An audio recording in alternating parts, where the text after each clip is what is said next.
Хэрв монголчууд нүүдлийн мал ажуутайгаа үлдээ гэвэл бэлчээрээс хамгаалах хэрэгтэй. Малын өвчин гарахгүй тулд. Тэр малын өвчин үүсгээд байгаа энэ малын өвчлүүдийн 90% эсвэл чинь тэр өвс нөгөө хөрснө гэдэг байхгүй. Тэгэхээр бид бэлчээрийг талхлуулахгүй хэдий чай сайн хадгаж аваад үлдээж чадна. Тэр хэмжээгээр эрүүл өвс малдаа өгнө гэсэн үг. Тэгэхээр тэр малын нөгөө шүлхий, мялзан, бом тэр бүгд хөрсөс гардаг.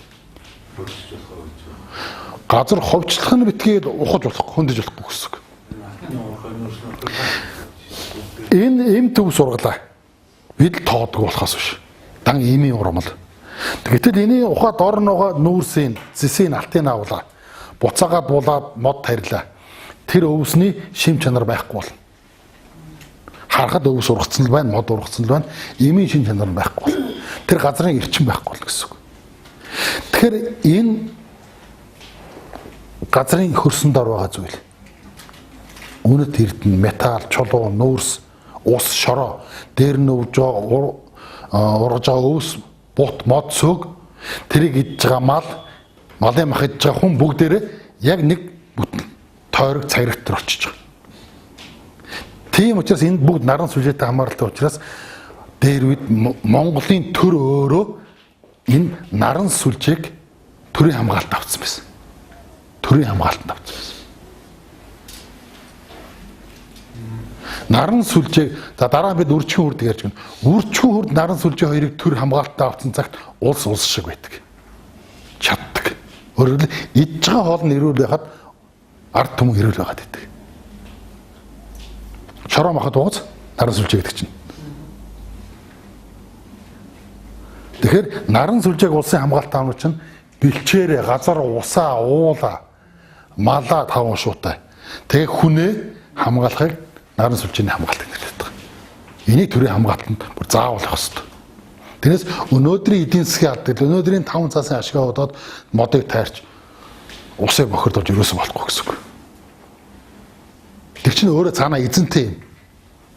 Уул усны эзэнтэй юм. Тэрнээс нь гой зөвшөөрөл авчиж зөвхөн өөрийн хэрэглээнд л баагаар авах гэсэн нөөцлөх ёс байхгүй. Нөөцөлдөг ёс байхгүй.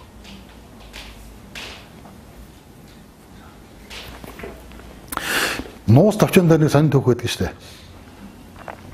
Монгол цэргийн сэлэм бусад орны цэргүүдтэй байлтахаар зөрөөл цавчилтахад гангар шаазан хагарч байгаа шиг бусад улсын цэргүүдийн сэлэм яг нь хугарчдаг. Монгол цэргийн сэлэм болохоор ил гаргаал ингээд салхинд эсгэрүүлээд өгсөн ир ороод идэг гэж. Ир ороод идэг гэж. Тэрийг хурцлдаггүй ингэж. То салхинд гаргаад эргүүлэхэд л өөрөө ир ороод идэг гэж. Яагаад гэж юм бодож байна? Салхиар ирлэгддэг гэхээр яадаг байх нь вэ? Эрчим авч. Яаж хийсэн байх нь вэ? Монголчууд газар ухаж төмрийн хөдөр олборлдгүй байсан байгаа шүү. Олборлдгүй. Байсангүй байсан. Ухадгүй байсан. Харин дан хийгээд урагшаа хоошоо явахаараа тэр төмрийн балигтай ор газруудны аваад зархжуулаар нь зэвсгээ хэлэгдэх байсан. Гэхдээ тэдний олборлсон хөдрээр боловсруулсан сэлэм монголчуудын өөрсдөө түүж болоод хийсэн сэлэм хоёрын хооронд нэг нь эрт сэлэм нөгөөт нь гангар шаазан шиг хэвэрэг байсан гэж байна. Ялгаа нь юунд байж вэ? Хөрсөндөө байсан байгаа юм. Монголчууд төмрийн өдрийг газар ухаж олборлдоггүй. Нуус товчоо уншаараа. 200 хүүхдийг бүтэн жил уулан дээгүүрээ болдог гэсэн баг.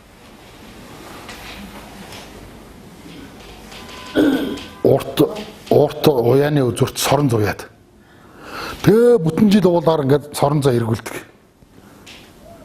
Тэгэхээр газрын хөрсөн дээр байгаа ил байгаа төмрийн хөдөр сорон зан наалддаг. Бүтэн жил 200 хүүхдийг уулан дээр явуулж нэг сэлэм гардаг гэсэн гэж. Асар их хүн зэнээр олдож байгаа. Тэгтээ байгаль сүддэггүй. Тийм учраас хийсэн сэлэм нь юунд ч мохтгүй. Гаргаад эргүүлээд явцсан л ир ороод байдаг. Тэгэхээр байгалаа яаж хайрлаж байна вэ? Өөрөөр хэлбэл бэлчээр мал хүн гурваа наран сүлжээндээ хамтдгаад төрийн хамгаалалаар хамгаалуулсан учраас хамгаалалт авч учраас газар нутгийн тийм эрүүл байсан баг. Уух боломж байсан уу? Байсан. Гэхдээ ухадгүй. Ухадгүй өнөөдөр хүрсэн байгаа шүү бүр. Бид өнөөдөр л ухацсан болохоос 20 хэдэн жил хойцсон болохоос биш. Тэгээ одоо айлын өвлжээ хаваржаа бэлчээр байхгүй болчихсон. Уул усанд бохирдоо ширэгчихсэн ийм байдал үүсэж байгаа. Тэгэхээр энэ наран сүлжээ гэдэг бол өөрөө дархлааны хүчирхэг хүрд. Тийм учраас Монгол гэдэг дархлааг авч үлдэхийн тулд энэ наран сүлжээг хайрлах, газар шороо, мал хүн гурав хайрлахаас арга байхгүй. Төрийн хамгаалтанд авах хэрэгтэй. Энэ гурав төрийн хамгаалтанд байж монголчууд учрыг хэвээрээ байна. Өөрөө арга байхгүй.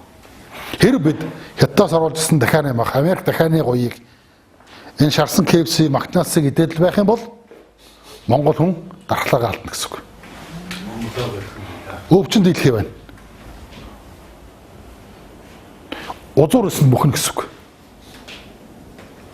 Монгол гэдэг хүний Монголын узуур өсөн бүхэн гэсэн үг. Монголын узуур өсөн бүхэн газар нутаг байхгүй болно гэсэн үг. Ердөө ийм. Гаргалгааны ердөө энэ өөр ямар ч нөхцөл байхгүй. Тэгэхээр монгол хүн хайрлах хэрэгтэй, монгол хүн малаа хайрлах хэрэгтэй, монгол хүн бэлчээр нутгаа хайрлах хэрэгтэй. Хүн бүр нутгалж байгаа уул усныхаа аманда, тэр хөндөд эзэн байх хэрэгтэй. Тэнд хэнийг ч оруулж болохгүй. Хэдэн үеэрээ нутгалсан бол тэр танаа газар нутаг. Тэрийг ховчилж ис болно. Хүн зарж өгөл болно. Энийг нутгийн газар шороо бурхан үүсэж өгөх гэдэг. Ингэж бид монгол хэвээрээ дархлаатай үлдэнэ.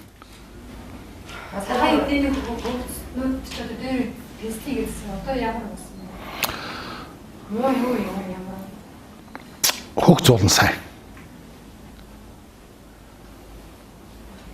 Ерөөсө анхны антибиотик чинь хөгцөөс гаргаж авсан шүү дээ. 1943 онд. Би саяхан нэг баримт киноос тоо баримт үзлээ.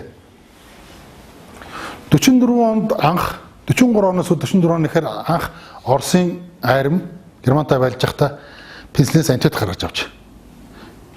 Тэгэд тэр дор маш өндөр хурдтайгаар үйлдвэрлээд цэргийн эмнэлэгт нийлүүлсэн. Тэр өвгчл халуурлаар мөч тайрж исэн өвгчээсэн цэрэг нэгж байхгүй ус гэж. Бүгд хөл дээр боссон. Нэг ч хүний мөчийг тайрхаа байсан. Нэг ч хүн халуурч идээд удаад өгөх байсан гэж. Анх гарч ирэхэд тийм хүчтэй байсан.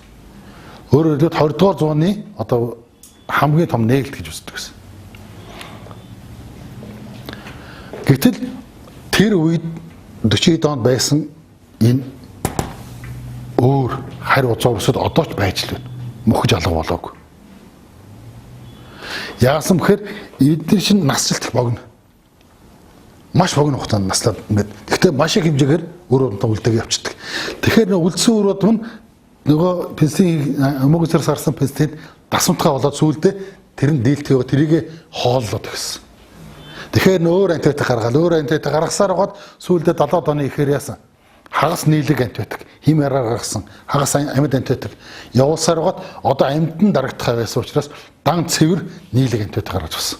Одоо шинжлэх ухаан яг гацаанд ороод байна.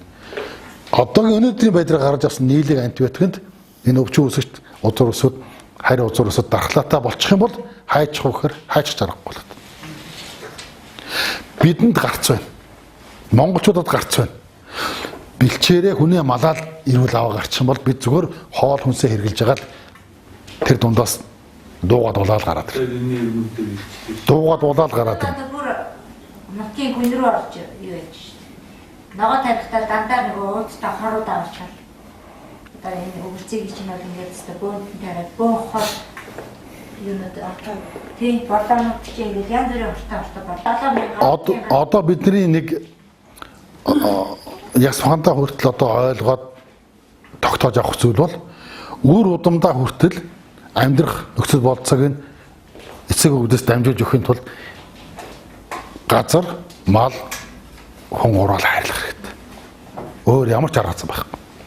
Бид хайрлахгүй бол өөр хэн ч хайрлахгүй. Бидний нутгийг хайрлахгүй, бидний малыг хайрлахгүй, биднийг хайрлахгүй шүү дээ. Бид өөрсдөө л хайрлах хэрэгтэй. Тэгжээж энэ дархлаа гэдэг узуур эсийн чадамжаа авч болно. Энэ узуур эс чинь өөрөө асар өндөр чадамжтай эсүүд.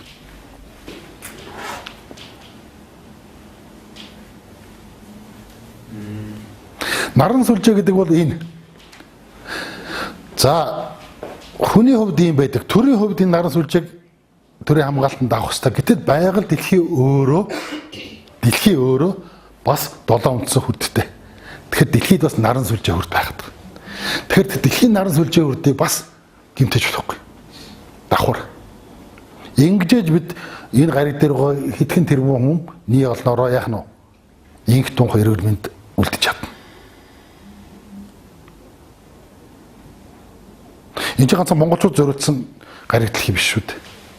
Тэгэхээр бид эхлээд ухаарлаа, мэдлээ, тэгээд хамгаалъя, тэгээ энийг бусдад хэлий зааж арга нь лин. Тэгэхээр наран сүлжээгийн хайрлыг гэвэл бид нэг удаагийн хэрэглээ буюу нөөцлөх хэрэглээс татгалзах хэрэгтэй. Тэр нүүрсийг нөөцөлдөг, алтыг нөөцөлдөг, зэсийг нөөцөлдөг, хоол ундыг нөөцөлдөг, тэр хоолны завхыг хэдэн төмөөр нь бэлддэг, хоолны аягийг хэдэн төмөөр нь бэлддэг, тэрнээс татгалзах хэрэгтэй. Нэг удаагийн хэрэглээтэй байж сурах хэрэгтэй. Гэртээ ихэд нэг л шаазанд, нэг л тагшинд өөрөөхөө тагшинд хоол идэх илүү юм байж болохгүй. Монголчуудын хэрэглээний соёл тэр шүү дээ. Гаднаас зочин ирээд өөрөө бодлоод аягаа гаргаж өгөхгүй бол тэр хүн цаа ягалж өгдөггүй. Хоол хийж өгдөггүй. Аяггүй хүн бол амгүй хүн гэж. Айл аягаа өгдөггүй. Тийм бүр хөвссөн байсан биш үү? Заавал аяганда гаргаж өгжөөж юм идэж явахыг хүсвэл яах нь вэ? Эдээ бодоо тавилаа, амслаа юм идэж явахыг гэвэл аягаар гаргаж өгдөг. Бичигдээгүй хуультай. Бичдээгүй хуультай ардсан байхгүй. Одоогийн бидний гэлтэй хураагаад байгаа тэр түмэн зүйлийн өнгө алгасан шаазан томхон тэр бол ямар ч хэрэггүй зүйл шүү дээ. Тэр нэг удаагийн хэрэглээ. Хөшөө дурсал маягтай жилд нэг удаа ч юм уу бөөнөрөө сууж иддэг зөрүүлтэй. Энэ бол жохомдоо тэр хөрсөн дотор байгаа энэ хөрсөж чинь устгаад тэр шав шаврын зураад өөс ногоогийн зулгаж хайж гаргасан ичүүд дээ. Тэгээд хооллох соёл гэдэг бол асар өндөр соёл. Нэг гашуун төв байдаг юм мэдхүр танарт нөгөө нуус товчон дээр байдаг. Исүхэ Батар Тэмүүчиг Хонгирадад ямар сүгдүүлээ тэр ч гэдэг. Өндгөн сүү тавьчаа буцаж яваад яадаг вүлээ? Хуучны өөс татаруудтай дайралдаг тийм үү? Татаруудын найран дээр очдог. Татаруудын найран дээр орсон монгол хүн яах ёстой? Өөрөө аяга гаргаж өгөх ёстой. Гэтэл хүний аяга нь хор хийдсэн цэгийг нь уусан солоод хордоод өгчихсэн шүү дээ. Энэ маш том гашуун түүх сургамж. Бид одоо санаж явах хэрэгтэй. Одоо санаж явах хэрэгтэй. Тийм учраас мөнгөн аяга гэдэг нь дандаа хор байгаа эсхийг, мөнгөн сав халбаг гэдэг бол тэр эдээ ундаа хүнсэнд хор байгаа эсхийг мэддэг зүйл. Монголчуудын тэнд авчаал хоол орн алаад байгаа шүү дээ. Тэр өдөртөөс нь ахуулаад, их хурлын гишүүдээс нь ахуулаад, тийм үү? Чимээгүй өгцгээд байгаа. Яагаад вэ нөө? Дандаа рестораны тавган рестораны аяганд хоол идсэн учраас өгöd. Өөрийнхөө мөнгө аягаа өөрчлөж яах нь вэ? За хоол игээд өгöd тавьчаад тэгээд юм харж хагаад харлахгүй бол идчихвэл яах нь вэ? Ядаад хоолноос олж өгөхгүй нь шүү дээ. Тэгэхээр ийм байдал төрөхээр чинь бид дээл өмсөх шаардлагатай болж байгаа.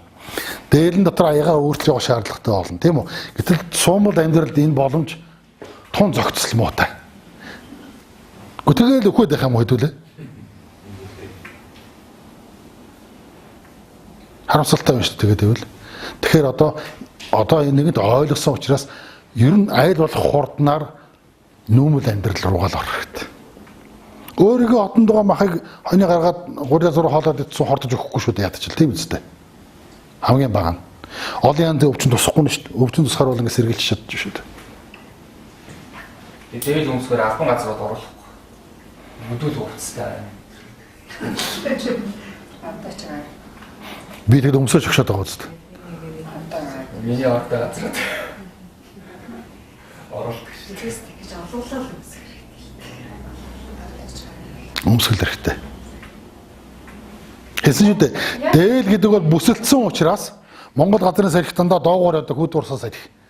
Замдаа дайрдсан бүх босоо юм яадгүй. Доороос нь дээшээ нар зүү ороож ингэж хөөрөдөд дээшэж оройгоор гарч салхинууд.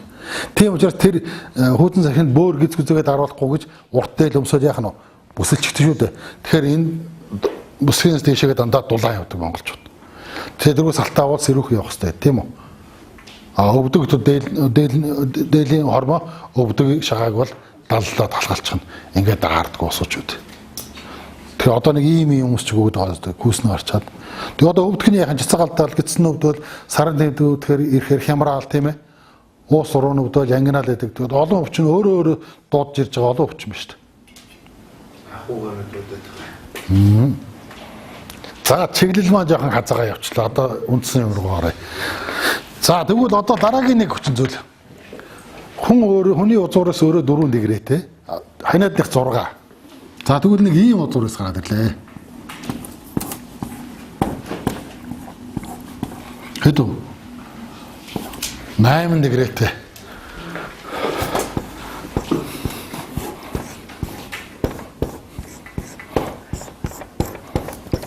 (16 дэгрээтэй, 32 дэгрээтэй гэж дэше яваад гэнэ. Дэгрээний тоо олон багтсмаа тэр өвчин хүний биед маш хурдан богино хугацаанд хүндрэл учруулах боломж нэмэгдэж явчихна. Ягаад гэвэл нэг оролтоороо маш олон ийм хэсэг яах нь мэдээллийн өөрөөхтэй адилхан бол өөрчилж чадж байгаа учраас. Тийм учраас тэр олон зарим өвчин маш хурдан өгдрээд идэх өвчин юм. Илгэний өвчин, хүний дархлааны өвчин, дархлаа хомсдлын хам шинжийн өвчин үүсгээд байгаа чи 32 дэгрээтэй шүү дээ. Үүсгэж чинь. Тэгэхээр 4 эсрэг 32 ч юм уу амархан байгааз 8 дахин илүү өвчтэй байна гэсэн үг зөвхөн нэг л эснэ гэхэд. Тэгэхээр бид энийг яаж засах вэ гэвэл байнгын бэлэн байдалд энэ өөрийн узуур хэсгийг байлгах хэрэгтэй. Тэгэхээр та нар одоо яах нь вэ? Энэ өвлөөс эхлээд ид шихтээ өөрөө явж ичээ гэсэн үг. Эрүүл их тухай амьдрахын тулд 5 литр бензин ганц 2 өдөр гарцдаад малчин айлд очиод автомобильтайгаа яриад за энэ өвөл ийм ич шавнаа энийг хийлгье харж агаад өөрөө хийлгэж ав. Тэгээд ичээ эремийн ялахын тулд яах нь тус нь өөр өнгөний сав баглаа боогоод авчир. Эсвэл тэр чирийн гулуузаар нь авчир. Найдвартай шүү дээ. Манай нэг найз дүү хэлдэг. Зөв та явж авах нь зөв гэж. Ер нь зөв штэ гэхэргүй та нэг юм анзаар. Малчин айл малаа гаргалаа. Илүүг нь яг нь 5 засны орлогоо удаад зарна. Тэгэхээр нь мах худалдаг хүн бөөнөр худалдаа авчихна. 5 засаа өгөөд хямдхан авчихна.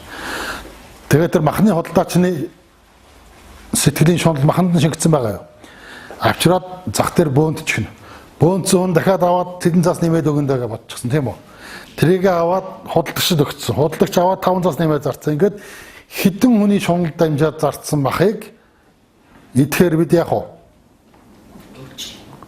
Шоронд амгацсан махнаас илүү муухай бохирхож байгааз эрчмийн хувьд ийм л болж байгаа юм. Тийм учраас ерөөсөө л өчиггүй газар дээрээс навхан дээр.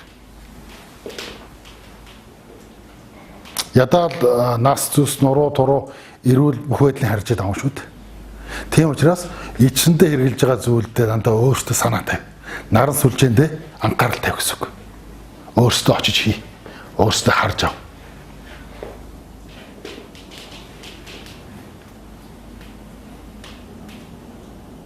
Гүр удмаараа эрүүл байг бол энэ дээр.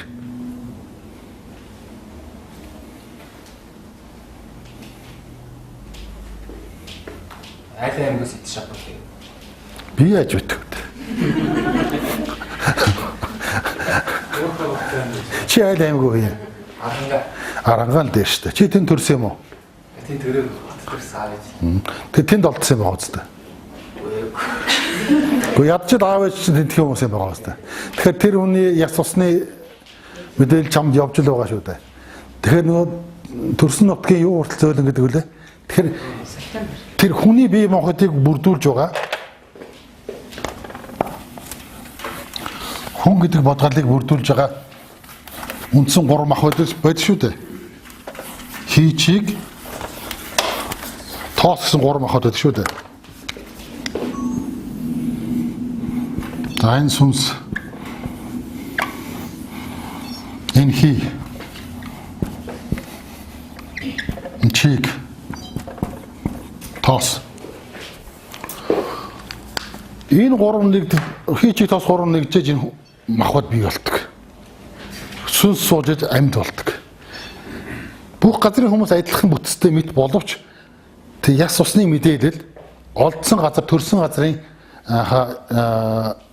газрынх нь хийчих тоосны бүтцээс болоод зарим хүнд нь чиг махбод усан махбод илүү, зарим хүнд шороо махбод илүү, зарим хүнд хий махбод илүү байдаг.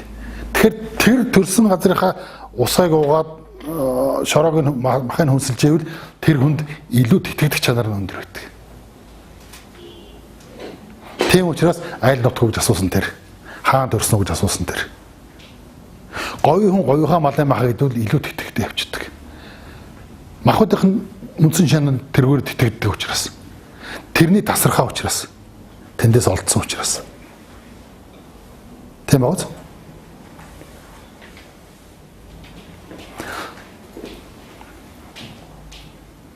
Чадамж эрчим авах чадамжинд харьцангуй тэр талаар өндөр болчихдог. Тэрнээс ялгаагүй л да. Адилхан бэлчээр юм бол.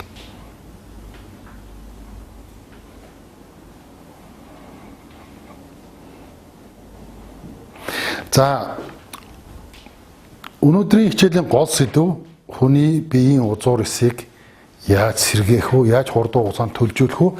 Яаж дархлаа дарангуудад бусад өвчнөөс хялбархан салж илааршуулж болох уу гэдэг аргыг зааж өглөө тийм үү. Ингээ одоо бодоодсэн дараагийн хичээл дээр яаж энэ хүнсийг биедээ гүйцэд босрох төвшөнд хүртэл бэлдэж, шингээж бодис солилцоонд дээр оруулж эргүүлж өөрөөгөө зөв тэтгэх үү гэдэг арга ярьж байна. Одоо юу хүнслийн тодорхойлчихсон шүү дээ. Тэгэхээр ийм хоёр арга монголчууд хэрэгжилж ирж байна. Нэг нь ердийн хүнс. Малын мах бол малын мах. Гурил будаа бол гурил будаа. Ус бол ус. Юугаарч устсан болдог. Гэтэл зүгээр хүнслээд идэхэд ходоодоо дүргээд цадгаж идэхэд нэг өөр. Нэг махыг. За өхрийн мах гэхэд л зүгээр цадгаж идэх нэг өөр хүнслэх гэдэг. Тэр махыг там болгоод өвчнөө идгээд ялааршуулж идэх арга нь бас нэг өөр. Зөв малын махбодон идээд ирвэл ялгарчтай нэгвэл бас барин 50 үнний гүйц дүүрэн биш болно. Тэгэхээр идэх арга нь өөр. Тэр аргыг зааж бий. Тэгэхээр ирэх 7 хоногийн хичээл өнөөдөр наран сүлжээний хичээл орчлоо. Ирэх 7 хоногийн хичээл үржихүүн үрдний хичээл байх болно. Үржихүүн үрд гэхээр дандаа л хүүхэд гаргаад байх юм бодох биш шүү дээ. Хүний биеийн 70% нь шингэн ус. 70% шингэн усыг нөхцөлдүүд тэрийг амт шимт оруулж идэг 27-8 янзын булчирхай байдаг. Булчирхай гэхээр яах нь вэ? Дотор нь шүүрэл ялгарна гэсэн. Ялгарсан шүүрлээ яах нь вэ? Бие махбодод дотгошно уурсгаж биеийн усан махбодын орчинг амтлаг болгож өгч идэг. Эрчимтэй болгож өгч идэг. Тэр 27-8 булчирхайг яаж имжлэх үү? Ямар бүтцтэй, яаж өвчнөөс урсан сэргийлэх үү гэдэг арга зааж бий. Тэгээ тэрэнд мэдээж хэрэг бидний одоо хамгийн сайн мэддэг гавал уураа дархин дотор байдаг өнчин тарих орно. Хамгийн их мэддэг шүлсний булчирхай орно. Тэгээд гүйсэн булчирхай, бамбаа булчирхай, сэрээ булчирхай, нойр булчирхай, цус, илэг, уушиг, ходоод, бөөр, өнд хөвч, төмсөг, бөөрний дээд булчирхай, хөлс гэд бүх төрлийн хөлсний булчирхай орохгүй гадшаа ялгардаг. Дотшоогоо шүүрэл ялгардаг бүх төрлийн булчирхай өвчнүүдийн тухай ярив. Тэгэхээр тэр булчирхай өвчнүүд дотоод шүүрлийн булчирхай буюу өрчгөө хүрдний өвчнүүд дотор зөвхөн үйл ажиллагааны доголдол, өрөвсөл,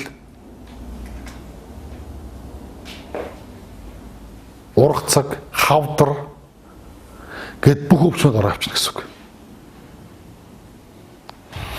Тэгэхээр дараагийн хичээл суусан усууд тусдаа асуулт бэлдэж болно. Манай нэг найз тийм бамбаа олчхан хорт тавдартай. Манай нэг найз тийм нойр булчирхай чихрийн шижинтэй. Чихрийн шижин дараагийн хичээл ороо авчихна шүү дээ. Манай нэг таньдаг хүн одоо бөөрний чулуутай. Манай найз тэр уушгины юутай, усчлалтай гэд өвчнөд ороо явчих нэ. Тэгэхээр тэр олон нэршил тийм ач холбогдолтой биш. Яг зангидж байгаа уг үндсэн хүрдэн гэмтгэр яадаг гэдгийг мэдчихвэл зас харааны хамрах.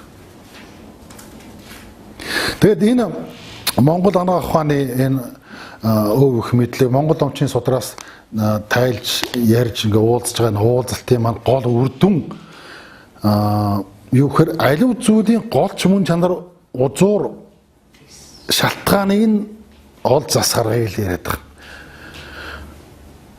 Тэрээс хүнийг имжлэх үе төм арга бий. Үе төм арга бий. Одоо та нар одоо энэ нийгмийн сүлжээ мүлжээ одоо энэ судар номын янз бүрийн юмнаас олон янзын мэдээлэл аваад байгаа шүү дээ. Гэтэл яг үндсэн мөн чанарыг мэдэхгүйгээр хүний дагаад дуурайна гэвэл одоо тэнэглэл болж хувирна. Нэг хүн таарсан нөгөө нь таарахгүй шүү дээ. Тэгэхээр яг мөн чанар нь юу вэ гэдгээ мэдээд авцсан хойно алийг нь сонгох та нарын дур хэрэг. Тэгэхээр монголчуудад яг өөрсдийг нь бүтээсэн, тойрвсон, хэрглэж ирсэн энэ олон мянган нийт түүхэн арга нь чухал. Тэрээс би бусад аргыг ерөөсөө огт үгүйсгээгүй.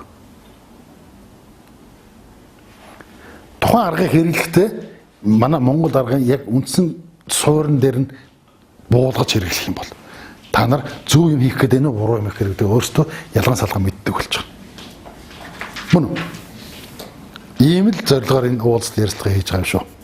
За тэгээд одоо цаг маань болчих хэдүүлээ юу яа.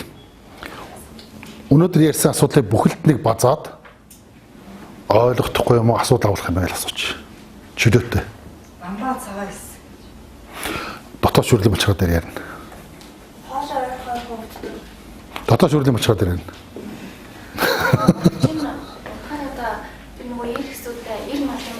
Энэ хуурчлага. Нэг нь хуураад нөгөөд нь хууртаад хоёулаа мэдж байгаа гэсэн за яах вэ гэж харилцан зөвшөөрч байгаа хууралтууд явагдаад байгаа. Би хэллээ шүү дээ. Уулын жирлэг зэмсийг нэг өдрийн тун хүн болгоны нэг гарын хаалган дээр тэнцвүүлсэн хэмжээ. Тэрийг идчих 2 литр жимсэн шүү суу хоёрын хооронд өдөр шөн шиг ялгаа байна. Өөрөөр хэлбэл тэр чинь яасан хөө? Дийлэх нь шингэлцэн ус байгаа гэсэн үг шүү дээ. Шингэлцэн ус байгаа гэсэн үг. Хоёрдугаар удаан хугацаар хадгалсан дээр нь юу нэмдэг вэ? Давс нэмчихдэг муудахгүй тулд. Тэгэхээр бид жишээлбэл түрүүний хичээл анхны хичээл бөөрийн хичээл явсан шүү дээ. Давсны тухай ярьсан. Тэгэхээр тийм хүмүүс тэр банк тэр удаан хугацаар хадгалах зорилттой давсалсан даршилсан юм хэрэглээд хахаар давсны хэрэглээ нэмэгдэж явчихдаг. Ийм зорилттой. Давслаагүй зүйл хурдан мууддаг. Тэгтээ чанар сайтай байдаг. Тэгэхээр удаан хадгалах зорилттой зүйл гэдэг бол дандаа давсалсан зүйл гэдэг. Нөөшсөн зүйл байдаг. Өөр юу ч янз янзын давс бий. Нэтрэтээс холоод. Оо. Айрын дотор ус цэвэр шимтэх тавиад байна шүү. Бас л би юуныг орж байгаа. Тэ. Мэдсээр байгаа орж байгаа. Хамгийн цэвэр ус гэвэл өстой тэр уулын амнаас урсж байгаа ус л байна. Ус аршаан л. Шар борц. Им шин чанар орно. Арaan гурван багаа яваад ирсэн. Ерөнхийдөө бидний хамгийн хэрэгэлдэг хүмсэн тэр хурмлуудаас ир шин чанар намгаа орно гэсэн үг. Аа тий. Энд элэгний өвчтөй хүн ямар хоол идэх юм бэ зүгээр хот хавтартай болсон тохиол ямар хаалхгүй. За элэг бол өөрөө наран сүлжээ хүрдэнд хариалагддаг хэрэгтэй. Наран сүлжээ хүрдэнд хариалагддаг хэрэгтэй. Өөрөөр хэлбэл наран сүлжээ хүрдний заягч хүрдэн элгэнд байдаг гэсэн үг. Тэгэхээр наран сүлжээ хүрд зөв хэмнэлттэй эрүүл ажиллаж байвал элэг зөв ажиллаж байна гэсэн үг. Эрүүл ажиллаж байна гэсэн үг. Наран сүлжээ хүрд гинтээд ирэх юм бол элэг гинтээд байдаг. Цус гинтээд эхэлдэг. Ходоод гинтээд эхэлдэг. Дэлүү гинтээд эхэлдэг. Тэгэхээр энэ зөвхөн элэгний хувьд гэж ярихад ялган салахад их төвхтэй л дээ. Чи яг би надад нөхцөлжүүлж ажиллаж яадаг эрхтнүүд учраас. Тэгэхээр манайхан нэг сүүлийн үед нэг ийм юмд гошуураад байгаа нь анзаарагдаад байна. Байн гоцтолж суугаад байна. Би нэг шинжилгээ өгсөн чи илгэндээ В вирустэй, С вирустэй гарч гинэ. Өрхөө юмнээс цуцтаад үнэгүй юм уу гэдэг.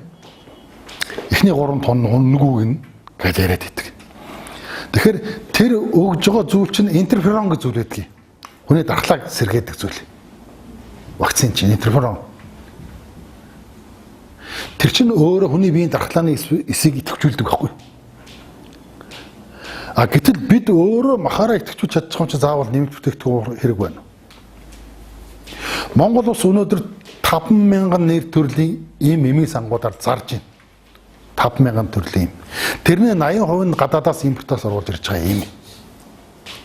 Тэр ВЦ вирусны эсрэг интерферон чинь гадаад тэгцээд Монголд тэгдэггүй. Бидэнд бэлэн хоол байна шүү дээ. Бэлчээр нутаг маань, өв сургамал байна, 5 ушуу мал байна. Юу хэрэгтэй юм бэ? Тэгэхээр илгэн дээр суусан, илгийг өвчлөд байгаа А болон А гэж халдварт буй бохир гарын шар тийм үү? ВЦ хүрээний, Е хүрээ, Д хүрээний бүх төрлийн вирус буюу тэр 90 узуур ус 8 дэгрээт 90 узуур усыг хоолдох хоолн давс. Илгэний өвчтөй хүн давсны дэвэл тэр дотроо илгэн дотроо богссон байгаа тэр бичил вирусуудыг яаж гэнэ вэ? Хоолоор нь тэжээгээд ийн гэсэн үг. Давсгүй хоол идэнэ. Тэгэхээр давсыг өгөхгүй 1 сар болчиход тэр эсүүд яах нь вэ? Өлсчдөг. 2 дахь сараасаа гараа явчихдаг. Хоол өгөхгүй л идэх юм байхгүй ч гэдэг чинь.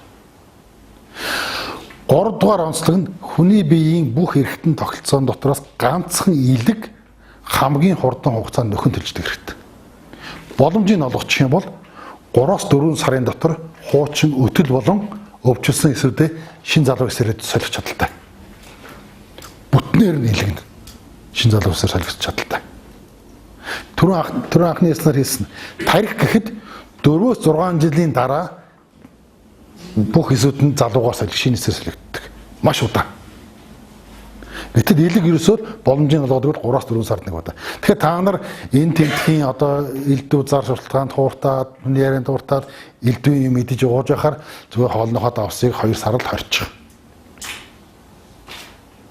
Тэгээд дараагийн хичээл дээр илгийг идэхийн тулд юуг яаж идэх ёстойг тан болгож идэх ёстойг би заагаад гэх. Тэгээд та нар тэрүүл хүн юм чинь хүнслэхээс өөр арга байхгүй юм байханд бол тийм ээ. Хүнслэхдээ өөрийгөө эрүүл болгоод авна л гэсэн үг. Ганцаараа биш шүү дээ. Гэр бүлээрээ нэг өрх айл яг тэр хоолыг тэр дэгээр идээд сурчхад тэр айлд байгаа бүхний бодис солилцооны хэмнэл, хүрдний хэмнэл хийм байдалтай орно гэсэн. Тэгэхээр энэ дараагийн хичээл дээр би нэг тэр аргуудыг зааж өгөн тэрийг хэрэгжүүлэхийн тулд та нар яах вэ гэхээр одоо урьдчилаад нэг эмнэлэг дээр бүх шинжилгээний үедээ одоо цус шээс биохимийн шинжилгээ тэр эрентген зураг юм уу ямраа ч юм уу тийм ээ тэр хитун аваа онцлогоонууд шүү дээ. Тэр шинжилгээ бүгдийн цогцоор хэлгээд аваа хадгалчих. Тэгээд миний заасны дагуу 1 сар хоолороо тан хийгээд бариадах. Сарын дараа тэр энэ дээр очиад тэр бүх шинжилгээ дахиад өгөөд үз. Ямар ч юм дээр хэрэглэхгүйгээр. Тэгээ бид чи ямар өөрчлөлт гарч байгаалаад үздэг. Бид чинь гарсан өөрчлөлтийг лаборатори шинжилгээгээр нотлохоос гадна бие махбод чинь өөрт ч мэдрэгдэнэ. Ямар өөрчлөлт гараад байгаа. Эхний 10 хоногоос эхлээд бие махбод мэдрээд эхэлнэ. Жишээлбэл илгэний өвчтөй хүн давсгүй хоол идээд эхлэхээр зэрэг энэ дотоод мөн чанарыг ойлгохгүй идэхээр дургуцаад идэх. Амнаас гоочоод унчих гэдэг юм, амтгүй шүлтгүй юм гэдэг. А гэтэл бидний хоногийн давсны хэрэглээ гэдэг бол тэр шорон махбод гэдэг тэр шорон дээр газар дээр урсан өвс байна шүү дээ. Тэр чинь өөрөө хужир шүү мараатай газар ургасан өвс шүү дээ. Тэр хэмжээний давсыг шингээц өвс. Тэрийг мал идэхээр маханд нь тэр давс шингэн шүү дээ. Тэр давсны хэрэглээд бидний хоногийн хоолны давсны хэрэглээ шүү дээ. Яг үнэндээ. Бид одоо л махыг махшуулт нь амтлаад давслаад идээд байгаа болохоос биш. Яг хоногийн хоолны давсны хэрэглээ бол тэр малын маханд байгаа давсны хэрэглээ. Тийм учраас хэлсэн шүү дээ. Айл нутагт төрсөн бэ гэдэг чинь тэр нутгийн хүн тэр малынхаа давс махыг идчихэр л давсны хэрэглээ ханчаад байгаа юм. Тэгэхээр элэг бол хамгийн хурдан идэх боломжтой. Эргэтэн ганцхан нөхцөл болцоог хангалтч. Давсгүй хоолыг идэх. Яаж идэх аргыг би дараагийн хэлээр хэлж байна. Хатууралдаач байсан юм. Хатууралдаач байсан юм аахгүй. За хавдар ярьлаа. Хавдрын эс мөн давсаар холддог. Ургацэг, бүх төрлийн ургацгууд, хортой болон хоргүй ургацгууд дандаа давсаар холддог. Үүсэж байгаа эсүүд нь бичлэг битнүүд нь. Тэгэхээр хоол ижилэн өгчгөө байхаар зэрэг яах нь вэ? Тухайн эс давсын өгөхгүй болохоор өөрөө атар жижигсээр угаад алга болчихно. Гэхдээ энэ дээр нэг ийм онцлог бий шүү. Ялгаа. Дан өөрөө өвчин үүсгэж бичил бит ороод өөрчлөхэд энэ аргаар засаад хоол хүнсээр тан хийгээд идэвч болдог. Гэтэл энэ дээр нэг ийм үүргэвч өрөөд ороод ирж магадгүй. Үүргэвчтэй бичил бит болж өөрхөн шүү дээ. Үүргэвчтэй. Үүргэвчэнд юу ч хийж болно. Нэгдүгээрт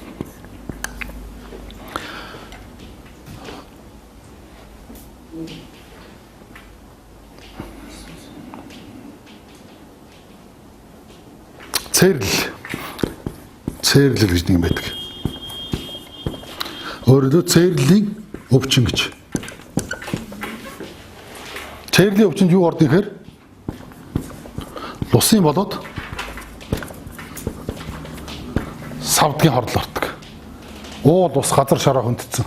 Зөвшөөрлөгөөр ургамал амтны амийг тасалдсан. Гол нуураа ширгээдсэн. Чулууг нь хүндэтсэн. Ийм тохиолдолд эцдүүд нь хэлэгнээд нэхэл нэгдэг.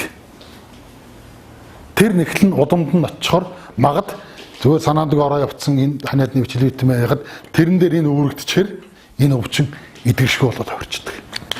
Хичнээн бидний заас аргаар хэрэгсэн чинь энэ нь байхгүй болчих энэ өөрөвч нь үлдчихдэг би энэ.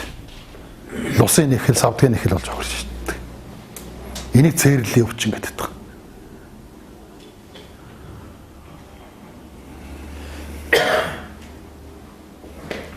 За хоёрт нь золгийн өвчин гэж.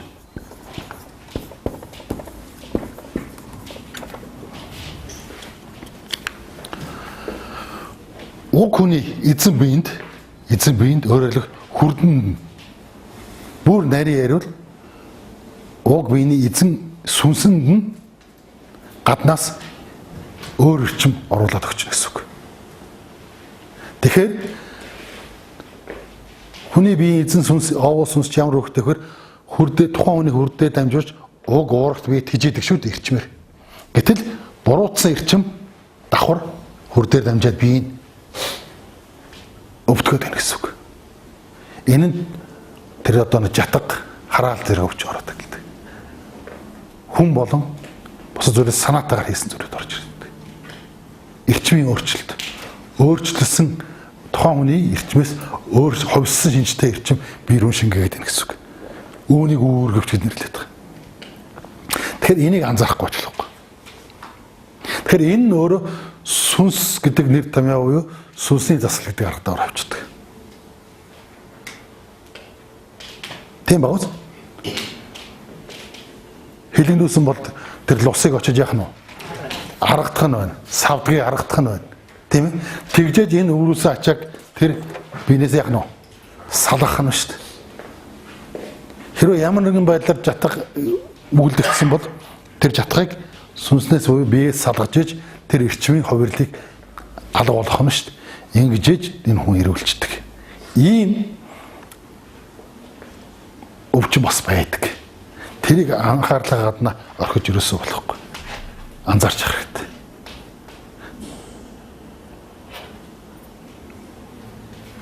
Ялангуяа одоо сүүлийн 25 жил монголчууд газраа авахад уул ус гол мөрнө ширгээгээд нураагаад модоо тайраад хамгийн баяргуулаад дууслаа.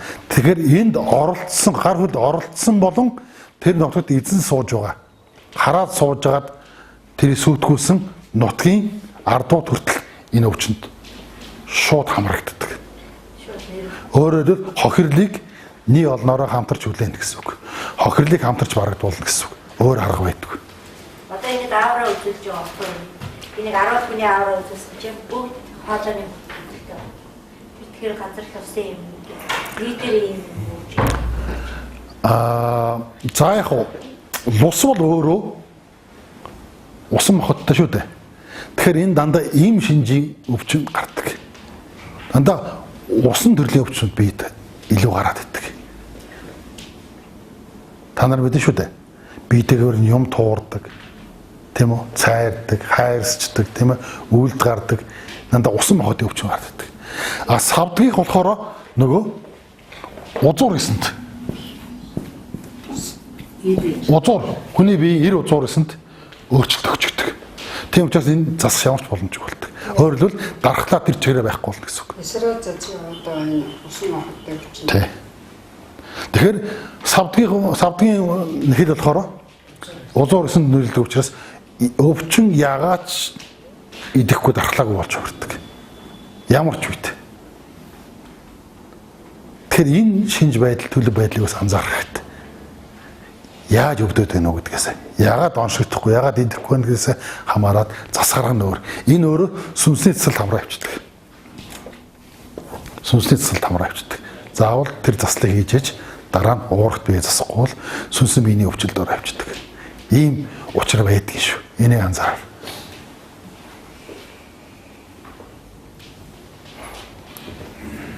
За дараагийн асуулт. Яг ч ингэж нөө харин уншаад ингэж энерги хангалттай идэвхжүүлээд байсан шүү дээ. Тэр яг унштай төгөөдөө харахаар Монголын нэг цагаалга, хоёр цагаалга гэж уншдаг. Тэр нь яг үйлдэл нэг адилхан байх санагдаад байдаг. Тэр дасгал бас яг тэр энерги хурдан нөлөөлдөг юм байх уу? Байна. Тайрн шившлэгүүд байна. Тайрн шившлэгүүд. Хөдөлгөөнүүд байна. Энэ бүгдээрээ дандаа хурдан нөлөөлөх хэрэгод. Сайн болон муу хоёр янзаар нөлөөлнө. Нэг нь аливаа өвчнийг эдгээр хилаашуулах арга болж өрдөг. Нөгөөх нь түрүүний хэлсэн золгийн өвчин болж өрдөг. Тэр шившлэгийг шившээд муу орчим явуулчвал яах нь вэ? Тэр муу орчмээр хүн өвдөх нь шүү дээ. Тэрийг хараалж чадах гэдэг байгаа шүү дээ. Тэр тарныг муу зүрээр эргүүлээ явуулчаар яах нь вэ? Сүнсэн очиж ингэчээр сүнсэнд муу орчим ороод буруутахаараа уурагт бие муу орчмод сэнэглээд өвчин үүсэж байгаа. Ийм төрлүүд байгаа юм шүү. Тийм учраас алив зүйлд нөгөө нухацтай хүлээцтэй хандж сурах хэрэгтэй. Юу гэж нэг гэвэл тархинд үүссэн бодлоо өөрөөр орой хурцгүй дээ. Орой хурд эргэлтэхэд тархинд бодол үүснэ. Тэрийг гаргахдаа буюу хоолой хурд дээр гаргаж байгаа шүү дээ. Хүний бодлыг илэрхийлэх зүйл чинь хоолой хурд. Тэрийг гаргахдаа тэгээд үйлдэл болгоно чинь өөрийнхөө бүх хүрдээ дамжуулаад хөдөлгөөн хийгээд илэрхийлэхдээ сайн тумгааж бодож явах хэрэгтэй. Бусдад болоод өөрт чирэгдэл учруулахгүй амьдрах хэрэгтэй гэсэн үг. Нэг юм асууж. Тусаад өсвөр үйл байж таа. Тэр 5-6 жилийн дараа бас хүн сэргээгдэж явагдах юм. Явагдана. Явагдана. Ирүүлж болно. Тэр үйл явц дахин давтагдахгүй байх хэрэгтэй. Тэр үйл явцад хүргэсэн хүчин зүйл 5-6 жилийн хугацаанд дахиж нөлөөлөхгүй байх хэрэгтэй. Тэгжээд дахин сэргэнэ гэсэн. А гэтэл хөнөөл хүчин зүйл 5-6 нэрэлдээ давтан үйлчлээд байгаа тохиолдолд дахин сэрэх боломжгүй болчихно гэсэн. Илэг чалгаагүй шүү дээ. Тэр сэрэх нөхцөл болцоог нь олгож өгвөл 3-4 сар дотор хийм байдалд орчдөг. А тэгэхгүй нөгөө болцоог нь олохгүй л санаас нь өгөөдөл байгаа бол яах нь вэ? Идэхгүй л гэсэн үг шүү дээ. Тэгэхээр Монгол анаах ухааны ганц зорилго бол уг өвчнийг үүсгээд байгаа узуурын хүчин зүйлийг нь засах хэрэгтэй. Тэрнээс ургацсан салаан мөчөр үр жимс болгоно түүгээд оролдох хэрэггүй.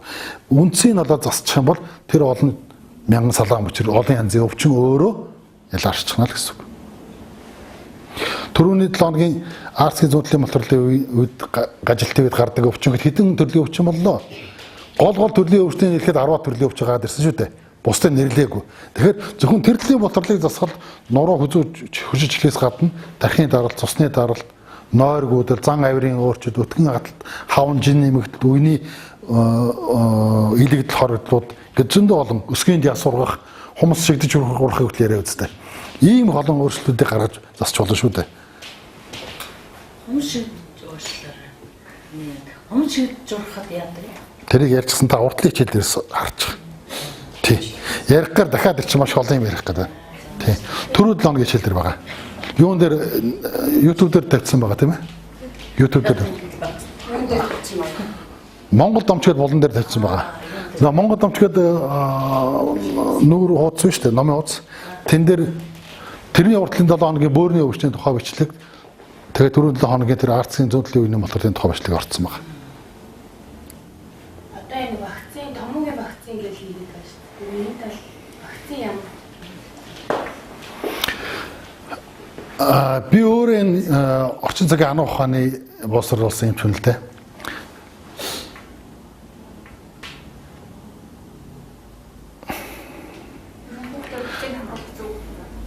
Би бол буруу л гэж боддог. Би хүүхдүүдтэй хийлэгдэг. Багш нарт нь манай хүүхд хийлэхгүй шүү л гэж хэлдэг. Тэр хүүхд яг энэ чинь бөөгнөрөө суудсан сум бол амьдралын бас урхаг л да. Хэн нэг нь тийм бол олон хүнд тарж хамрах халдах аюултай. Тийм учраас хийгээд байгаа. Дан дангаараа ингээд тарж амьдрал нүүдэлч амьдрал бол энэ огт цохимж гэж бол хийх шаардлагач байдаг. Би сандгийн оюутан 5 дахь курс оюутан байхад манай эрүүлэх хичээлээр нэг доктор багш маань хичээл ороод яг үүндээ эн чинь туршилт шүү гэж хэлсэн. Тэгвэл туршилт хүн дээр хийж байгаа туршилт. Яаж хийдгийг хэлж өгсөн. Хяналтын бүлэг гээд 100 хүүхэд, идэвхтэй бүлэг гээд 100 хүүхэд. 200 хүүхдэд адилхан вакцин тарина. Тэгтээ тарьж байгаа юм шиг харагддаг.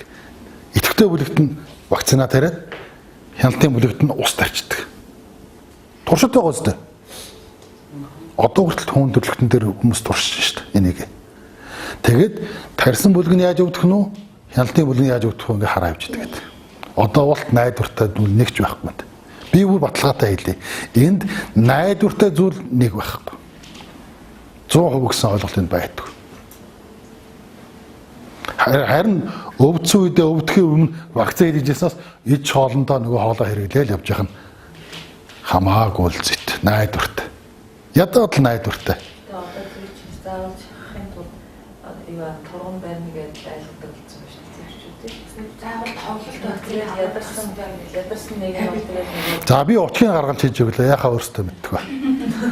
Хүүхдүүд бас төр бүхний вакцин тэрэг. Тэгчдэг. Тэр одоо яах вэ? Сүрэгийн вакцин. Тэгдэг. Сүрэгийн анхдаг түн тэгж хийдэг. Надад ч би хүүхэд байгаад баяа гэлтэй шүү дээ. Ямар хэл дорог байсан. Мэдхгүй байсан чи үгүй гэлтэй шүү дээ. Тэгээ. Одоо та нар мэддэг болсон учраас өөр хүүхэд ачаа нартай хэл хэрэгтэй байхгүй юу? Тэгээ бас витамин гэл одоо уулах гэжтэй. Бас тэр юм нөгөө нөгөө нэг бас хоолны туршил мууддаг гэдэг ахлаад ирдэг. Тийм, Д витамин гэдэг чинь шууд нарны цацрагаар арьсан дээр үүсчээд игээд тэрийг амаар хийж өгдөг юм ерөөсөө биш. Арга ядсандаа тэгж байгаа хөрхис. За нар сар үзэхгүй юм да зайлуу танаа хүүхд байшин тал байгаад их юм зайлуул. Тэр суурь амьдрал шүү дээ. Монгол гэрээ хот өвчсэн зомжсэн тооноор нарж орж ирэл ингээд тойроод явчихдаг шүү дээ. Заавал нар үздэг. Гэтэл тийм дээвэртэй байшинд цонхоор эндээс тусахгүй хойшоорсон цонхоор жилийн 4 өдөр нар үздэг шүү дээ. Хөөхөс тэднэрт бол өгөөд одоо яа их одоо орлуулахаас өөр хүүхдээ нарчлан авч орж чаддгүй юм бол. Нүүдэлч айд бол Д витамин хийх ёстой ямар ч хэрэглээ алга. Тэр угаасаа арьсан дээр нарны цацрагийн эрчмээр үүсдэг гэдэл бас амруу хийдэг биш. Ер нь одоо витаминууд авах хүүхдийн хамгийн эртний бүтээн үнээр шалгах витамин тэр юм бол Та нар сайн анзаарсан бол витамин бүрийн ард хүчил гэдэг нэр дааж авдаг. Аскорбины хүчил гэх мэтэр. Тийм үү? Энэ дандаа хүчил шүү. Тэгэхээр хүний биеийн хүчил чадвар ихсэдэг гэсэн байн хэрэглээд байна. Хүчлэгжнэ гэсэн үг. Хүний бие чинь хүчил шүттэй орчинд тэнцвэртэй байх хэрэгтэй шүү дээ. Дундаж байх хэрэгтэй. Тэгэхээр хүчлэг зүйл их хэрэглээд байвал хүчилшээ явчихна гэсэн. Тэгэхээр хүчилшгээр олон төрлийн өвчин үсээ явчихна шүү дээ. Дагуурт нь. Тэгэхээр багшин цэлтвий гэдэг гадар байгаа шүү. Тэр ямар багшин цэлтвий. Гэхдээ хэллээ шүү дээ. Таминэ тэр өвдсөн үедээ эр шин чанарын мал өвсөө идэд вэ. Өвдөг үедээ эр шин чанарын мал өвсөө идэд вэ. Тэр их олон гоё ирээ мэраа юм хэрэггүй шүү дээ монголчууд. гурилбуудаа жишээл сэрүүн чанартай шаруудын жишээл ямар чанартай? Ийм шин чанар юм. Шаруудаа Өсөх шин чанартай. шаруудаа Цагаан муудаа хэрэгэлдэггүй. эргэлдэггүй. Аа. Шар одоо дуралжин соёо. За энийг эх 7 хоногийн хичээл дээр бүр сайн тайлбарж хэлж өгье заяа. Ер нь бол хэрэгэлдэггүй. Түрүүний асуултаа хэлсэн. Тийм учраас тэр хэлж шүү. Ер нь идэх хоол нь ийм шин чадрын мах ногоо. Тэгэл нөгөө бидний голоод байдаг 2 дор гурил буюу хүнсний хэвэг тэгэл болоо. Тэр түмэн газрын урд газрын тэр халдва хуутан ногоо янз янзын гоё гоё нэртэй ямар хогийн сав биш те тэр. Уурцэг гэдэг ч одоо юм. Дөөхгүй гэдэг. Тэр ийм шин чанартай бол. Ийм шин чанартай уург. Шармаас хийдэг дагмаа. Түрүүн би хэлсэн шүү дээ гэж юм. Тэгэхээр та нар шүү Монгол хүнд Монгол газар таарсан хоол гэдгийг би хэлээд өгчлөө. Тэрнээс өөр юу үдэж хогийн сав гүзээгээ болгохоо өөрсдөө мэд. Идмээр бол ид. Яагаад гэдэг аргын дараагийн хичээл дээр хэлээд өгөхөөр та нар ийм байсан байх шүү гэдээ ойлгох байх. Ялгаагүй. Өөрөөр хэлбэл би дараагийн хичээл дээр өвсөр биш махаар яд там барь гарахыг зааж байна. Гэхдээ энэ тэнд олдохгүй галуу шуу гөрүүлээ мах хэдүүлэхгүй зүгээр 5 ушин малаар чи яатан ямар өвчнүүд ямар там барихыг зааж байна. Тэгэхээр та нарын тийм өвс аавна, ийм өвс аавна, энэ юу хаавна гэж явахаар зүгээр хоолоо идэхдээ тэрийгэ там болгоод хувиргаад чаргал зааж өгөх гэдэг шүү дээ. Тэр нөгөө энэ өвчтэй гоо хандаа махад багсан юм уу? Хэнд гэж юм? Би харин хэлээд шүү дээ. Илгэний өвчтөн бол эр малын мах хэдээдэ гэж, эр өхрийн мах хэдээдэ гэж. Тэгэхээр нөгөө эр шин чанартай амтны махыг идэхээр тэр өөр чинь эр шин чанарын узуур эс чинь сэрэх гэдэг шүү дээ. Энэ бол дархлааны эс. Энийний тоог л олон болгочод бид ямар ч өвчнөөс аяхгүй. Би нэг жишээ хэлье. Эренчингуан заан залуудаа гэж жижигхэн тоожиг уншиж үзсэн үү? Дээр үдих гардаг байсан. Тэр номон дээр монголчууд их холын нүүдлийг болоод ирэх цагта замын аяд ахгүй өтөс өвгдийн амыг барьж аманд нь сүүлнөө хийж агаад шантны ясаар гударгаж сүүлийн замд нүддэг байсан. Би хүүхэд байсан болохоор гайхдаг байсан. Ямар аймаар энэ би одоо аав ээж гэдэг юм болов уу, эмээ өвгөө гэх юм болов уу, гүү хадуултаагүй гэл санаа зовоол ингээл сүүл өгшөрчээр наваад их юм болов гэл. Тэр үедээ л мөн жоохон зүрхэнчээс түмэн бодож байгаа шүү дээ. Яадаг бол гэл ингээл битүүхэндээ чи би ч нэг ч одоо 4-р анги гэдэл байсан юм уу та. Тэгэл гайхал уншаал тэгэл өнгөрсөн мэс. Тэгсэн одоо бодоод байсан чинь ийм учиртай юм байна. За ингээ ирсэн усуудад их юм хоогдоод идэх юм аа. Гэтэ хэлж гинэ хэлж гинэ.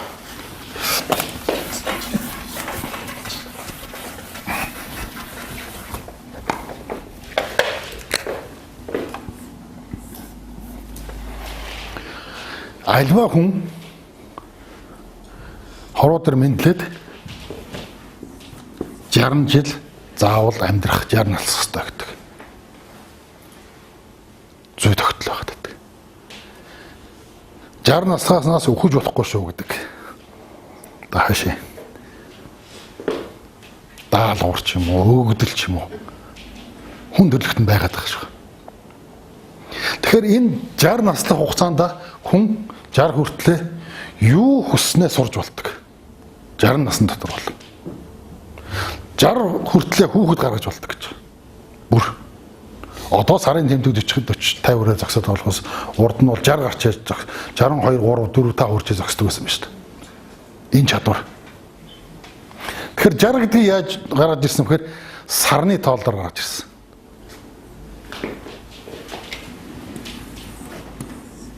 Сар. Энэ хүнийг дөнгөж төрөхөд сар яг энэ тал нь гариглах руу хараад байж гисэн. 60 жилийн хугацаанд сар бүтэн тэглэгээ эргээд 60 хүрэхэд нь яг төрсөн талаар нь харна гэсэн үг. Энэ сарын тохиолыг хүн үзэх хувь зохиолтой гэсэн үг. Тэгэдсэн чинь миний бодоодсэн бас өөрчлөгдсөн шүү. Би чинь сараа чинь өстө огт эргэдэггүй гаццсан юм тийм гэж бодоодсон чинь. Сар чи эргэдэг юм шүү тэнхлээрээ. Сард эрэхтэй тэнхлээрээ бааваар эрэхээр нийтдээ 5 удаа эргэдэг юм байна. 5 удаа эргэжээж бүтнийг эргэлт бол таардаг. 60 жил болдог. 5 удаагийнх нь эргэлтийг бид нар ингэж хоосоор угаад 12 жил болгоцсон. Тэгэхээр бид ямар хувь зохиолтой улс гэхээр доотлон 60 наслах хэрэгтэй. Хувь зохиолтой. 60 настай юу л хүсэн тэр бүгдийг хэл, ус, уур, эр юу л байдгийг тэр бүхнийг сурах хүчин чадалтай. Бие махбодын хувьд, сүнсний хувьд тэмч чадахтай гэсэн үг. За дараагийн 60 жил. Хэрэг хүн өөрөө өөдтэй хүн байжгаад бие гамтаа хэрэгжүүл дараагийн 60 жилийг үсэх чадaltaй. Махан бодын хувьд, уурагт биеийн хувьд. Энэ үед бол харин юу дуртайгаа биш, юу хүснээ сурах чадвартай болчихдог гэж. Сурах чадвар нь байж л гэдэг. Англи, герман хэлийг сурах гэвэл яах нь вэ? Энийг сурна гэж барьчвал 100-аар хүртлээр сурах боломжтой, чадахтай байна гэсэн үг. Сүнслэг болоод, сүнсэн бие болоод махан биеийн уурагт биеийн чадамж нь ийм гэсэн үг. Сар яах нь вэ? 2 дахь эргээд ирэх нь тийм үү? Тэрсэн чи цаашаа ахаа тайчих нь вэ? 3 дахь 60 буюу сарын 3 туудаа тэглээд ороод ирэхэд хар хувь зохиол бас байдаг юм байна. Нарийн дэг журамтай энэ төр бол өөрийн химээ зөв зарцуулж амьдарч чадвал 180 наслах боломжтой. Энэ үед бол юм сурах боломж байхгүй. Зөвхөн мэдсэн сурснаа яах нь вэ? Бусдад өгүүлж, ярьж, туршлага амьдралын юугаа ингээд бусад залуу үедээ хэлж ярьж тэдний амьдралыг хөгжиж сургаж амьдрах нас гэж. Тэг нэг манай яруу найрагч үлгэж ямар галын дэргэд эмээ өвөө хүүхэд багчвал хуучилж гэл нэг ярд шүлгэж яг тэр нас. Тэгсэн нөгөө нөхөр чинь дахиад 60 насна гинэ. 240 мах наслах боломжтой. Өгдөл маш гамтай хэрэглүүл. Байтугай хайчих нь цаашаа. Хотлоо ирсэн. Арайчт. Яагаад гэхээр энэс цаашлахаар Мохаммедийн чадамж нь байгаад идэг. Уурагт бие чадамж нь ганцхан тархины чадамж байдаг. Тархины бичлэг дүүрчдэг гэж. Би түрүүний хичээлээр хэлсэн шүү дээ. Шөнийн нойроор улаас хөөсөн тархийг хөргөж бүх дурсамжуудыг цэвэрлж угаадаг гэж. Өглөө нар мандахад би ямарсан байх ёстой гэдэг юм. Ингээд цэвэрлээд яваад байсан ч гэсэн энэ төвшөнд ирэхээр тархины бичлэг дүүрчдэг. Бүр цэцлэн цэвэрлээд ямарч багтаамж болчихдог. Тэгэхээр нөгөө ургамал луга адил болдог гэж. Зүгээр л явдаг бие. Авар нь хоол цутгаад гараас нь хөтлөж явж идэг хэвтүүлэл хэвтчихэд ийм л болж явардаг. Тархины багтаамж дүүрэхээр ийм болдог. Тийм учраас монголчууд ийм юм дээр наслаад нөгөө тархины бичлэгийн дүүрээд ирэхээр за одоо болидэ хүмүүс үнээс хашаа одоо болий. Өвөн эмээ ээж наавна гэд нөгөө өтгсийг өдөх найр гэдэг хэлдэг байсан юм. Нөгөө шаантаар өөх амруун чихүүлж үддэг найр хэлдэг. Сайхан өндөрөнд болсон асуулт тэнгэртэй одоороо гэдэг. Тэгэхээр энэ насын асуултад явдаг хүмүүний биед ямар их чадамж байна вэ? Тийм ээ? Тархины хэдэнтэй солигдох вэ? Хамгийн удаан солигддог ч гэсэн. Илгэний хичнээн мянган удаа солигдох нь. Тэгээ ийм чадамжийг л энэ домчин судар зааж өгсөн. Ингэж амьдруул энэ хүрдийг ингэж засвал ингэж хамгаалж чадвал хүн гэдэг амьтан ийм боломжтой гэдгийг зааж өгч байгаа.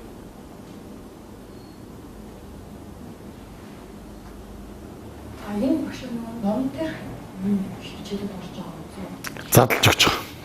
Тэгээд ном дээр байхгүй мэдээллүүдийг нэмж орж өгч байгаа. Эх хүнсний хэрэглэх гэж байна. Өвлийн төвш дурт ир малгай гэж болохгүй. Болохгүй гэсэн үг. Зөвхөн өвдсөн үед өвдөх боломж гарсан үед гэсэн үг. Ир малын махыг ир муулаа байн хэрэглээд хөшиг өвчин болчдөг. Хөшиг хатуур өвчин. Үе яах нь зуураад ирэх нь байна. Гарын алга зуугдаад тавигдах байгаад эхэлнэ. Энэ ир хим ихтсэн байх шүү гэж ойлгох хэрэгтэй. Ир хим ихтэй дээ гэсэн үг. Тэгэхээр алив зүйл дандаа гэрэлтэй сүдэгтэй хоёр талтай байдгийг л анхаарч авах хэрэгтэй гэсэн. Тийм учраас хэллээ шүү дээ. Хөдөөний малчин өвлийн ичээхтэй эр малын чинь хийхэд заавал дагаж ийм малын чинь хийх. Тэгээд тэрийг тохируулж хэрэглээд байгаа юм шүү дээ. Ясаар маслах. Одоо нөгөө чүмний аспект болохгүй нөгөө ясна болгоо. За тэрийг уул нь үнд сүрдэн дээр ярих хэрэгтэй. Тэгэхээр би үнд сүрдийг өрчгөө өртөө шахаад дараагийн шилээр хэлээдэг. Яг хүнслэг харган тэгэхээр их амархан ойлгомжтой болно. Ингээ бөөнөрөө явахаараа таслаад хэлчихээр нэг хүний ой тоонд их сайн буухгүй бол юу бодоод. Бүх төрлийн хүнслэг харгуудыг дараагийн хичээл дээр яваад гэж. Тэрэн дээр үнд сүрдний гэмтүүд гэсэн зас харгуудыг яриад өгч байна. Зонхлон тохиолдог гэмтлүүдийг шүү. Тийм ээ? За асуух маань уу? Ир хэмээн одоо жишээ нь одоо ийм өөртөө мэдэхгүй ингээд тэр ир хэмээн гэдэг шүү дээ. Тэгээд тэр ямар нэгэн тасгал хөдөлгөөн юм уу хийгээд тэр идэхэ зогсоохгүй бол яахгүй. Нэгдүгээр хоёрдугаар тэр ир хэмээг их аваад байгаа хүнсээ бас зогсоох хэрэгтэй бол. Хөш шинж гараад ирвэл. Зууран шинж гараад ирвэл. Тийм учраас та нарыг хэлээс өөрсдөө очиж өвлийн ичээ захиж аваа. 100 бол заавал нойтон магадах шаардлага ерөөс байхгүй. 100 яах нь вэ? Нөө махны хор тайлаад сүү, цагаан айд, айраг, ааруул, өрөм, эзгий, бяслаг аршаа усаа угаа явчих. Тэгээд яах нь вэ? Намар болоод ирэхээр нөгөө уулын жимснүүдэд идэх нь шүү дээ. Нөгөөчлөд авах нь шүү дээ. Тэгээ өвөл хатрыг хатаагаад хатаан шулгаж идэх тийм ээ. Тэгээ яг 9 эхлээд эдэр 9-ийн үдэн тачнаад ирсэн үед л нөгөө нөөцсөн махад эхлэх нь шүү дээ. Хамгийн хүйтэн сэргийн үйлдвэрлэлээр. Тэгээд хаврын тэргүүн сар гарангууд маха багасаад эхлэх нь шүү дээ. Одоо нөгөө хөлдөөсөн жимснүүд гэдэг шүү дээ. 1 кг-аар зар. Тэр одоо нөгөө шимэн алдагдчихдаг. Алдагдчихдаг. Тийм учраас нөгөө ямааны халуун дээр гэдэг шиг намрын үйлдвэрлэл тэрийг биедээ хурааж шимэн хурааж авах хэрэгтэй. Яг нэг боёд болсорж байгаа хамгийн шимтэй үед нь биедээ шимэн шингээж авах хэрэгтэй бол.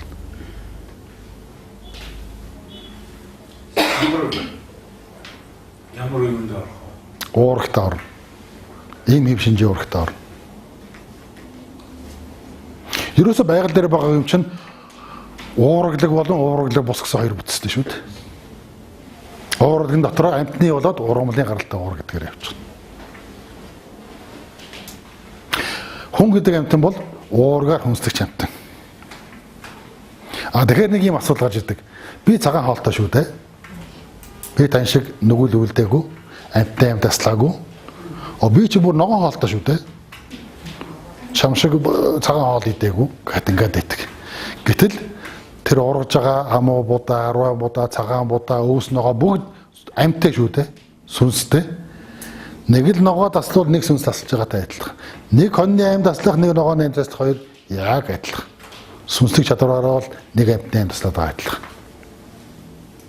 Тэгж ойлгох хэрэгтэй. Тэгэхээр энэ дээр за сүүлийн зөвлөгөө. Өнөөдрийн хичээлийн одоо отхон зөвлөгөө гэсэн үг. Алив зүйлийг хүнсэндээ хэрэглэхдээ хохирлын нөхөн барагдуулж чаддаг зүйлээ хүнслэх хэрэгтэй. Гэж монголчууд заадаг юм байна. Монгол анагаах хонд. Өөрөөр хэлбэл бид хоньны мах идж байна, өхрийн мах идж байна. Гэтэл малчид яаж яана вэ? Хэдий тэрийг бидэнд гаргаад муулаад хүн сулгаад өгсөн ч өөр төрлийн хойтон төлөвлөлөөд боожуулаад байгаа явчихдаг. Тэгэхээр яаж яана? Хохирлын төлөөр нь барагдуулаад байна гэсэн үг. Тэгэхээр хохирлын барагдуулж чадж байгаа ямаа хүн хүнслэх хэрэгтэй гэсэн үг. Чоны мах уушгинд сайн шүү. Яваад хоёр ч уутах буудъя. Бууд чадраад ирлээ. Идлээ. Бэлтэргийн дижээж өсгөж чадах уу? Чадахгүй. Тэгэхээр өрөнд орж ийн гэсэн үг. Хохирол барагдахгүй. Тэр хүн яах вэ? Үхээд ирлэгд очихдоо амны нэхэлтэй гэсэн үг.